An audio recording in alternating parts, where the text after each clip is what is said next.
Brodes Media.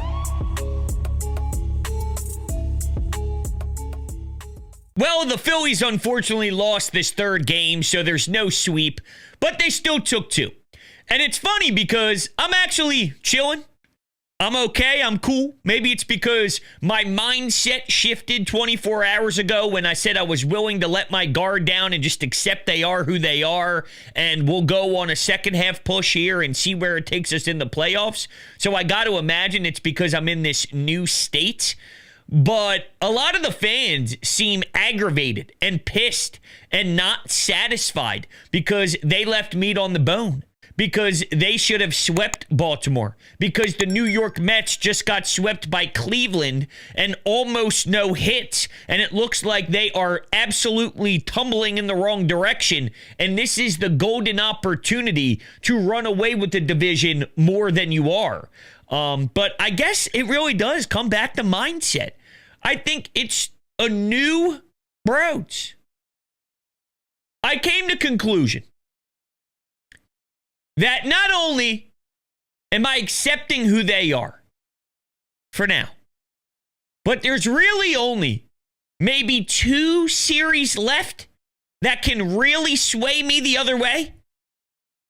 And that's the New York Mets series in Citi Field and the Milwaukee Brewers early September. I'm not as bothered as everybody else is that they didn't get the sweep because I think I know who they are now. It goes right back into what I was saying in yesterday's program, okay, which was I've already went through the assessment period. I got all the data I need. There's still a couple of tests remaining, and I can't wait to see if they have the answers to the test or not. When we see New York for 7 more games, when we see a team like Milwaukee. But for now, this is it. This is no surprise. They struggle to get the sweeps all the time. Why would anything change now that we are this deep into the season? You get my point? All right. Okay. Let's get into actually what went down on the field, shall we? Ranger Suarez. The 4th inning went from 0 to 100 real quick.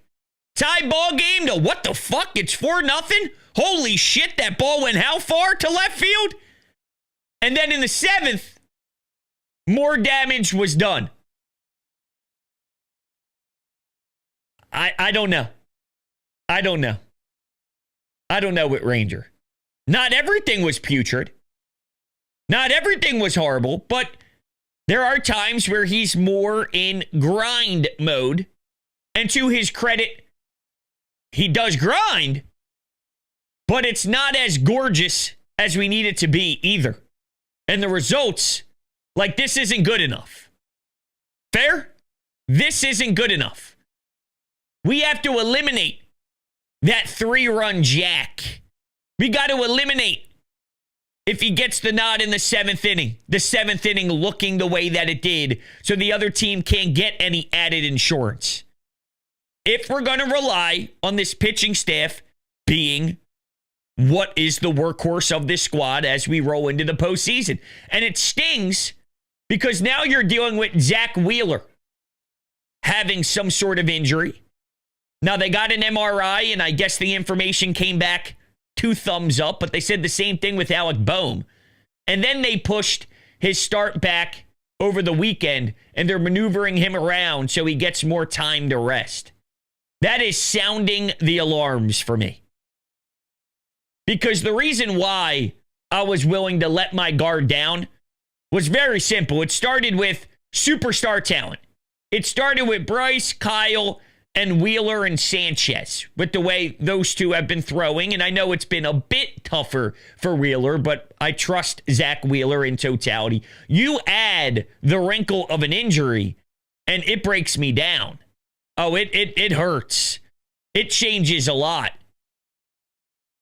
So we're monitoring that situation. And with Ranger, they squandered a lot of opportunities to score runs. Trey had a triple, nothing.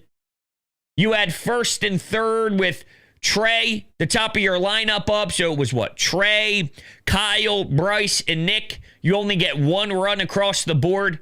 Well, that's deflating.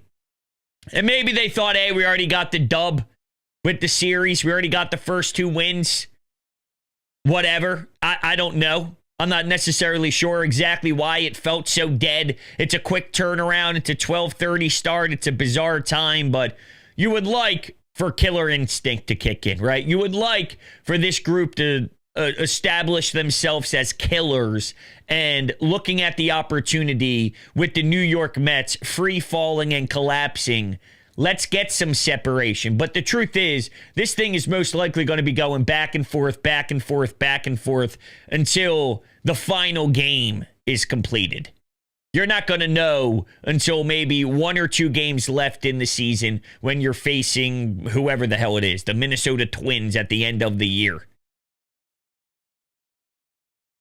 That's confirmed by me.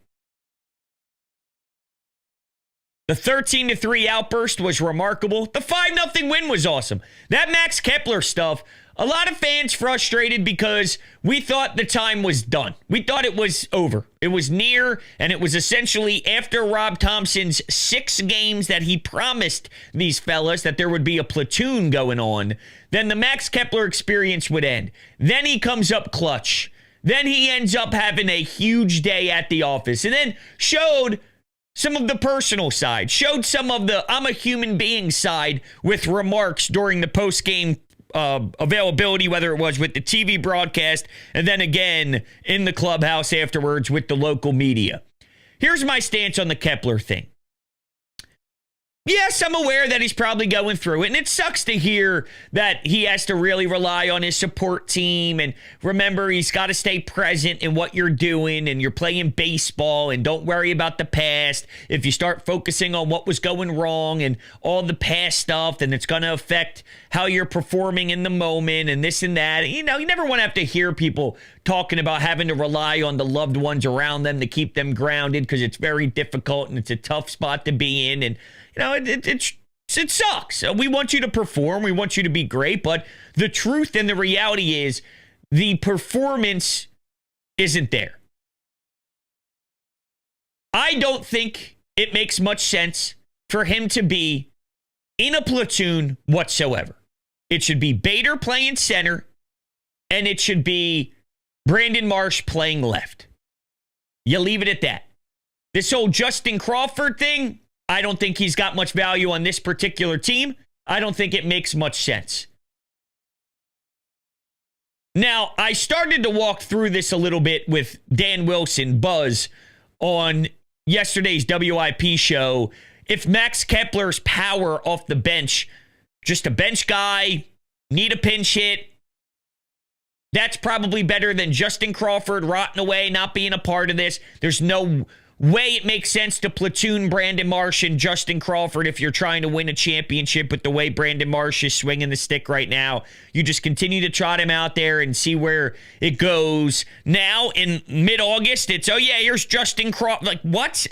Like, how are you setting him up to succeed, and how are you putting your team in the best position possible if that's the way you're operating and that's the way you're moving behind the scenes of, oh yeah, this is going to work. This is totally the right way to get a player ready to go for the postseason. And yeah, that definitely benefits his teammates too. Here you go, Justin Crawford. You can't hit non-ground balls in AAA. Here's playoffs. It just doesn't make sense to me. But as you walk through, when would Max Kepler ever get a pinch hit spot that would make the most sense? Well, you're not going to pinch hit him for Marsh. You would pinch hit him for, I guess, Bader. But are you ever really going to take Bader out of the game? Is Bader going to be so tragic and so pathetic and so bad and so ugly at the plate that you're removing him for a 200 hitter that's a lefty, a Max Kepler for a maybe home run? Because that's what it is he can luck himself into a home run. There is some pop in that bat. It just isn't consistent and hasn't been here, and it sucks, but that's the truth and the reality of it. But when would the Max Kepler bench spot be effective and efficient? I don't see that much of a scenario. So then what's the purpose of the bench spot? And that probably won't make anyone excited because they all want him DFA'd today. But it's a very weird roster position at this particular time. I don't know. Like it just there's no fit for it. But there's no fit for Justin Crawford at all. At all. There's no fit for him. So stop banging on the table. It's August 6th and he's not here. Don't you think at this point it's pretty much telling you that it's not the answer? Speaking of Brandon Marsh, this guy is out of control right now. It's fun, man. Now listen, it does punch you in the gut whenever there's failure with him, excuse me, and it's rough at-bats and an 0 for 15 stretch, and he looks overwhelmed, and his swing gets gross, and all that makes you want to vomit. But because of the personality that he is, and the dog that he, and the wet hair and all, there is something to be said when he is the spark plug, and when the team is feeding off that energy, it hits different because it's him. And right now, there is a spark because of the contribution that you're getting from Brandon Marsh. I just hope that this is going to last. And he's been kicking it out for a while. All right, it's been strong and consistent for a bit. Does he get overwhelmed by starting pitching in the playoffs? Does it get different when, let's say, hypothetically, teams pitch around Bryce and Kyle, and then Nick and JT aren't living up to the standard, and now it's, all right, on your shoulders, Marsh, you got to get this done. Here's the big AB. Here's where you got to show your big testicles. Here's where you got to put your stones on the table. Is he going to be that effective with the light shining bright? I don't know. I don't know, but to this point, he definitely deserves the opportunity for it, and we'll see.